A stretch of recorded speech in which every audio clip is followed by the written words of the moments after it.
무려 2년간 여자친구의 나체 사진을 유포해온 피의자. 카페에서 알게 된 상대에게 쪽지를 통해 1대1로 접촉한 후 메신저를 통해 유포된 사진만 50장 이상인 것으로 확인됐는데요. 이런 행위를 하는 피의자의 심리는 무엇일까? 여성들이 입을 피해에 대해서는 아마 안중에 없었던 것 같고요.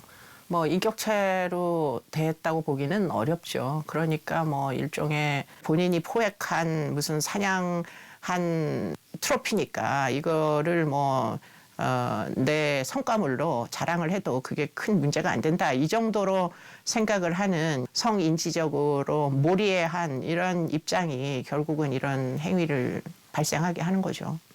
정상성적인 행동보다 그런 거에 더 쾌감을 느끼고 그런 것을 자꾸 추구하다 보면 그것은 결국 성조착증적인 행동이라고밖에 볼 수가 없습니다.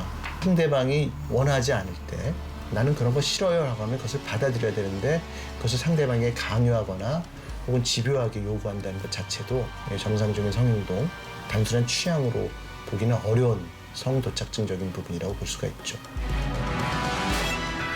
최근 단체 채팅방을 통해 불법 촬영물을 공유한 이른바 정준영 사건이 세상에 알려지면서 불법 촬영 및 공유 범죄는 심각한 사회 문제로 대두되고 있습니다.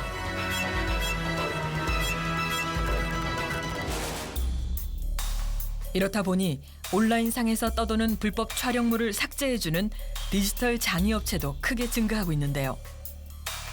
그렇다면 피해자의 영상을 온라인에서 완전히 삭제하는 것이 가능한 일일까? 불법으로 유출된 영상들은 꾸준하게 이제 문의가 오는 부분이에요. 평균적으로 한 달에 한 10건에서 20건 정도는 문의가 오고 있고요. 지금 저희가 취재한 이런 사건 같은 경우에 개인 간의 1대1 메신저를 통해서 사진 유포가 됐거든요.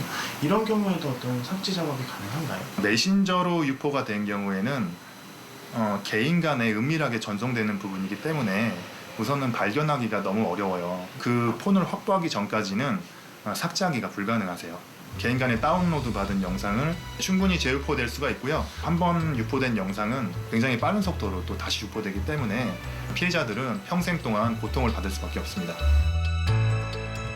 지워도 지워지지 않는 디지털 성범죄의 검은 그림자.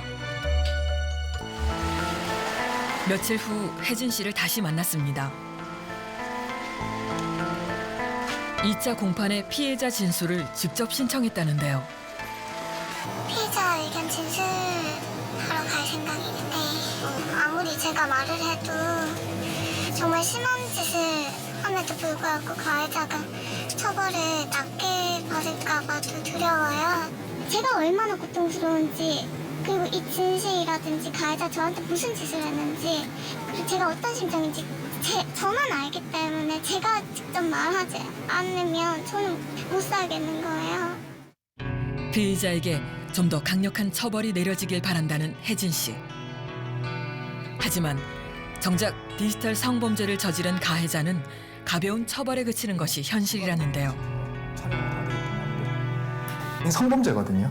성폭력 범죄 처벌 등에 관한 특례법에 규정된 성범죄인데 사람들은 이걸 성범죄로 인식을 안 하는 경우가 좀 있어요. 뭐 장난이라고 말하는 사람도 있고, 일단 뭐 연인 관계에 뭐 동의해서 찍은 거 유포해서 그게 뭐가 잘못이냐라고 이야기하는 사람들도 있고, 인식 자체가 이 범죄를 굉장히 조금 가벼이 여기는 경향이 있는데 문제는 이런 범죄를 당한 피해자들 같은 경우는 이게 나중에 결혼하고 나서 자녀가 생겼을 때 그 자녀가 이걸 보게 될지 어떻게 알아요?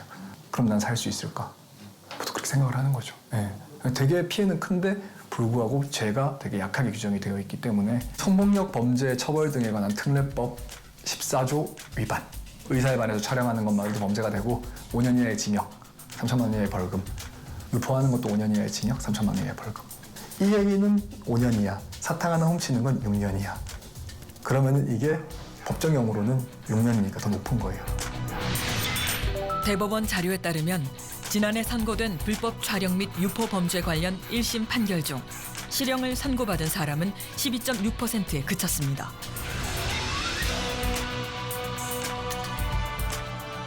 방법론적으로 처벌이 어렵다는 미명 아래 처벌을 분명하게 하지 않는 게 지금 이렇게 만연되는 이유가 사실 되는 거죠. 온라인상에서 벌어지는 성범죄는 사실은 함정 수사를 해야 돼요. 감시의 끈을 놓지 말고 누가 어떤 종류의 음란물을 이렇게 본인의 의사에 반하게 올려가지고 사람들에게 유포시키는지 그런 것들 다 찾아내는 게 중요한 거죠.